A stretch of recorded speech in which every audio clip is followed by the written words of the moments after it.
It's our party and you'll come if you want to. Listen if you want to. Thank you very much for that performance, Bobbie Gaucher. And welcome to Fauxropter, everybody. The reason that Bobbie performed a version of It's My Party is because today's word is... Party.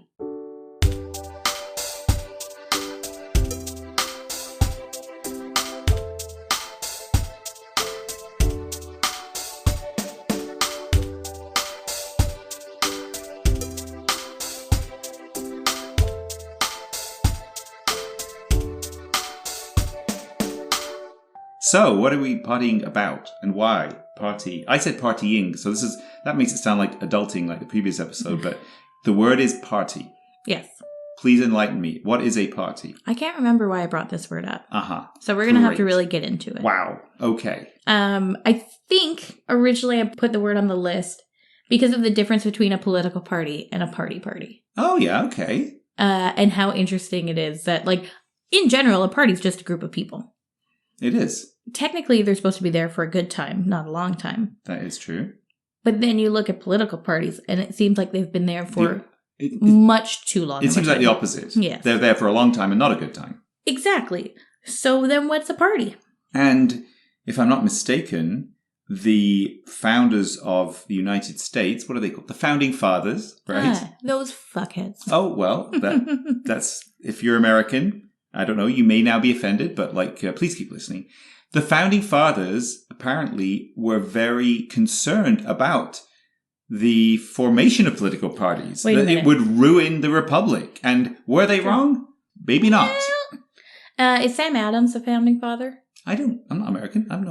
I know he's the founding father of some beer that you can get in New England. He would be kind of a party guy now. Yeah, exactly. Sam Adams would be pretty proud of what he's done. Yeah, and although obviously there are political parties in the parliamentary system we have in Canada and in the UK, where I'm from, democracies, there's parties. Right, because that's kind of the point, is you get to choose between... It's a party system. Yeah, people and party and whatever, fine.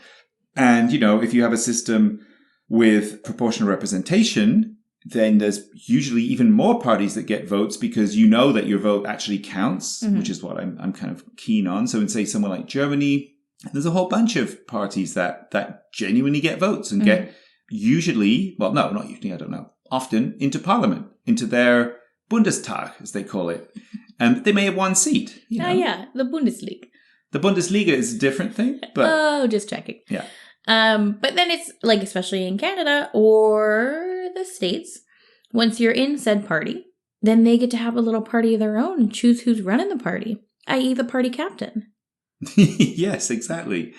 And I feel like this, it's just a sort of this basic human, silly psychological need to be in a little gang, right? Or a big gang. But the main thing is, your gang's the best gang. And I think that's why party's such a good word, because to have pretty much the most boring thing on the planet be called a party, it's a little trickstery. It is. I agree with you. Like, let's face it, toga parties existed before political parties. I suppose so. I hadn't thought about that. Never been to one. You've never been to one? A toga party? Yeah. No, I have not ever been to a toga party. Don't think I'll go if I get an invitation, so... Why not? I don't know how to wear a toga, so why would I go? But do you understand the premise of a toga party? No. That you have to make your own toga. So you make it out of whatever's lying around. That doesn't make me want to go. Why? Because I think it would, fall off. You don't like costume parties? That's different, though. If I have a costume that I know is I can get into a character and it's not going to fall off, totally down with that. Togas just sound like a recipe for disaster to me. Okay. I mean, really, I don't know what the point of those things are. I mean, really, did ancient Greek and Roman civilization continue forever and we still have it now? No, the togas. So I'll rest my case there. They just kept tripping over, or the things kept falling off, whatever it was. They looked ridiculous. And at one point, somebody came up with an alternative. I don't know, the Huns or whoever invaded. And the Huns did not invade Greece. Rome. I moved on to Rome. Whoever invaded were wearing, I know what they were wearing. They were wearing pants because they were riding horses. And it was astonishing to the people who saw these invaders. I mean, it was just like incredible. So you realize that you're just knocking dresses and that half of the population still wears dresses and they also ride horses. And we figured it out. You know what we don't have? Pockets. But back then, I'm not saying togas and dresses aren't the same thing. I don't agree. They're not the same thing at all. Well, if you're wearing a halter dress, it is kind of the same thing. I'm not sure about that, but we've got, I feel, fairly far off topic. Okay, well, I have another question. So let's ride back on our horse to the party. Save a horse, ride a cowboy. What about a themed party? I noticed that you never talk about my facial expressions when we're recording. I'm trying to keep you cool. Because I made probably quite a big one when you said that last thing. Yeah, when you have to roll your eyes with your entire head and neck. Stop. So I missed the last thing you said. I was still doing that thing with my head and my neck. Okay. What about a theme party? Do you like a theme party? Oh, depends. Depends on the theme, probably. Do you like parties? Not that much. Why not? I don't know. I've always felt a bit somehow insecure at a party. Like, you need to do things that where the parameters aren't quite clear. Okay, what's the best party you've ever been to? Which is why a costume party, not so bad because you aren't yourself anymore. Okay. That's literally why, I'm sure. I'm fine with it. Like, parties, okay, depends. I mean, if there's fun people there, a bit of alcohol, no problem. Like, you just kind of get into it. You can relax a bit. But I've also been to plenty of, like, awkward parties where I was of course. Like everybody. But I don't think I'm particularly unusual about this. No, I think being in any kind of social, like massive social interaction where you feel like you're going to be the only person that doesn't know anyone, or maybe doesn't have anything interesting to say, or maybe people are going to walk away from you and you're standing in the kitchen all by yourself, it's stressful. Yeah, I tend to at parties. But then... find a spot and then I'm there forever. Yeah. But then sometimes people sit in with you and you chat to people that you wouldn't expect to chat with, and all of a sudden you're having a great time. I know. But then a little voice in my head goes, you've been here for 2 hours now in this seat or in this corner or whatever it is. Shouldn't you be moving? And then that's where the, party dissonance comes in. So I think I know the best party you've been to because I've heard you talk about it a couple times. Give me a clue so that I can answer your question. I think there's the waitress from our local and her husband got married 10 years ago and you went to their wedding. And I think you really liked that party. Okay. So their wedding reception was a pretty good party and I had a pretty good time. And the fact that I danced is a testament to the fact that I guess I was having a good time. And your friends were there and yes. Yeah, it was a little too hot. But as the evening... oh my God. All parties are way too hot. No, but I mean, the weather was really, really hot. Ugh. Yeah. The groom was wearing a kilt and he was still hot. So imagine the rest of us were wearing like pretend suits and stuff and ties and things. It wasn't great. But it cooled off, obviously, when the sun went down. Good time was had by, I guess, all. And that might be the best party. But there may be others. Who knows? I don't. Well, nobody knows if I don't. Yeah, that's true. What about you? I have a pretty good group of friends, and there's 2 parties every year. There's a non-Halloween party, and there's a Christmas party. And it's not the fact that they're like these huge ragers of parties, but it's the fact that it's all the people I like and love in one spot for about 2 hours. Because, like, let's face it, people show up late, people leave early. And I think over the years, like, I don't know, it's been 7 years that these parties have been happening. At first, they were fun, they were loud, nobody showed up, and people fought at them, and there was dancing, and people got too drunk. But now it's just kind of people sitting around happy to see each other because people move on, and people move away from Montreal. And it's just nice to kind of see people that you missed and talk to people who change your mind a lot, have a couple snacks, and have a good time. Yeah. I mean, but that last version of that party that you're describing sounds to me like something I really like, which is like having a group of friends like at my favorite bar and chatting. And yes, you haven't seen some for a long time. You can catch up and that kind of thing.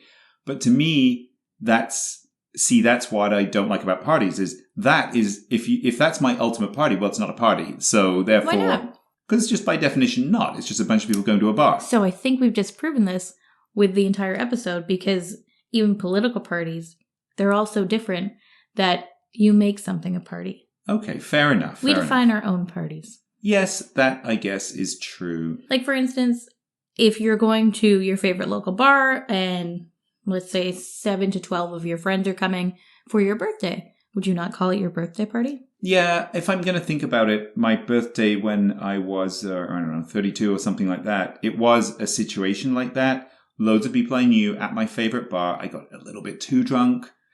Evening ended spectacularly, but like it was still a kind of party. It's true. And I guess so that would also answer that question of what my favorite party would be. It doesn't have to be a house party. It doesn't have to be a dinner party. It doesn't have to be a toga party. Good. It's just kind of an open door of you get to see everybody you love and hang out with them. Yeah, and I hadn't thought of dinner party. Now you're mentioning that. It's true that the word party it is kind of multidimensional in that sense. And yeah, dinner parties can be good. The problem with the dinner party, of course, is that you're kind of stuck at a table. So like if it's boring for some reason or the person next to you is horrible, whatever, you're really stuck then. At least at a house party, you sort of can walk off. Yeah. So I think that's, I don't know, most of the dinner parties I go to are you just walk around anyway. Free and easy. Yeah. Canadian kitchen parties. I'm very lucky. I have a nice little group of friends. Yeah, Canadian kitchen parties for sure. I love a kitchen party. Also, at the non-Halloween party, there's always a cheese ball, like a 1970s cheese ball. Wow. It's so good. And also, I have the luxury of sports at most of my parties. So either some weird people have dining rooms that aren't in the kitchen. So you have like the luxury of walking to the kitchen with whoever's cooking. I have one of them. Oh, yeah. Yeah. Or you have the luxury of walking to the living room and being like, just going to check on the sports quick. So you have those kind of escape routes. Because there's sports like going on the TV is what you're talking about. Right. Okay. It's not like there's a game happening in the living room with people throwing a ball back and forth or playing tennis or something. No, those are only during the summer, during park parties. Oh, okay. So that actually could be a thing.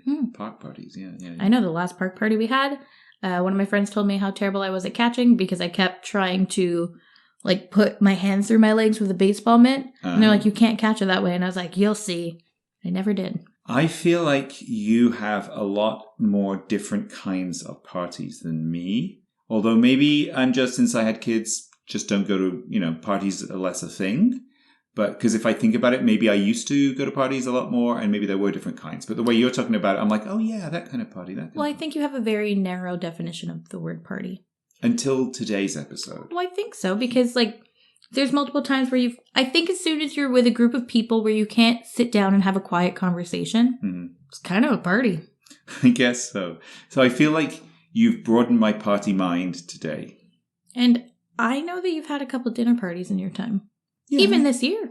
And I also know you've had a couple pizza parties. I have? Yeah. What was a pizza party? I don't know. I know that you just hosted a dinner party. And the last time you were at their house, it was a pizza party. There were 3 people and we ordered pizza. I don't think that's a party. Oh, yeah. It can be. Well, it wasn't. You go in with the right attitude, yeah, that pizza becomes a party. My problem is my party pooper attitude. Exactly. True. I'll try to reflect on this before the next party that if ever I'm invited to a party. If you do want to invite me to a party, dear listener, please send the invitation. Email us at Fauxropter@gmail.com. Or if you want to suggest words or phrases for the show, we appreciate all of your feedback and input. I would also like to take this time to mention that I'm a bona fide party captain, and if you ever need my services, please feel free to reach out at Fauxropter@gmail.com or at the Bobbie system. So it's a bit like being a qualified lifeguard, right? Or life coach. Pretty much the same. It's in between the two. Party captain, life coach, lifeguard. Exactly. Right. Good. Glad we cleared that up. Thanks for listening, everybody. We will be seeing you soon. Party on, Bobbie. Oh, good one. Party on, John.